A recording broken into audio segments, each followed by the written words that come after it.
இன்ஸ்டாகிராம்ல இருக்கிற பெண்கள் மொத்தம் 2 விதம்.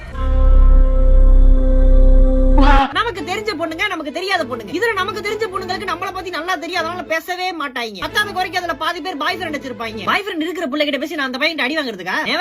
பாய் ஃப்ரெண்ட் இல்லாம அந்த கேட்டகரியில இருக்காங்க. ஆனா நம்ம பாட்டுக்கு டெய்லி பேசி அந்த புள்ள கூட ஒரு ஃபீலிங் வந்துருச்சு அப்படின்னா கடைசியில நம்ம பையில விசுல அந்த புள்ள we are just friends அப்படின்னு சொல்லிட்டு நம்ம மனசு வெடிச்சிரும்ல. நான் என் ஸ்டோரிக்கு லைக் போட்டாலே அந்த புள்ள என்ன லவ் பண்ணுதுன்னு நினைச்சிட்டு இருப்பேன்.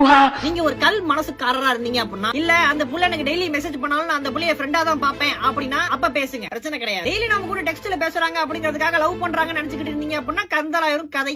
இப்ப தெரிஞ்ச பெண்கள் கேட்டகரியில சப் கேட்டகரியா ஒன்று இருக்குது. நமக்கு தெரிஞ்ச பெண்களுக்கு தெரிஞ்ச பெண்கள். இதுல இருக்கிற டாஸ்க் என்ன அப்படின்னா நம்ம கெஞ்ச வேண்டும். ப்ளீஸ் இன்ட்ரோ கொடு. எவ்வளவுதான் நம்ம கெஞ்சி குத்தானாலும் சில பொண்ணுங்க இன்ட்ரோவே கொடுக்க மாட்டாங்க. அப்படி இருந்துச்சுன்னா கஷ்டம். மை டியர் பெண் தோழிகளே, உங்க ஃப்ரெண்ட இன்ட்ரோ கொடுத்து பழகுங்க. ஏன்னா அப்பதான் நாங்க 2 பேர் பழக முடியும். என்னங்க கேள்வி இது? நீ மட்டும் பாய் ஃப்ரெண்டோட இருப்ப. முதல் கேட்டகரி இன்ஸ்டாகிராம்ல தெரிஞ்ச பெண்களை பார்த்தோமா, இப்ப இன்ஸ்டாகிராம்ல தெரியாத பெண்கள்.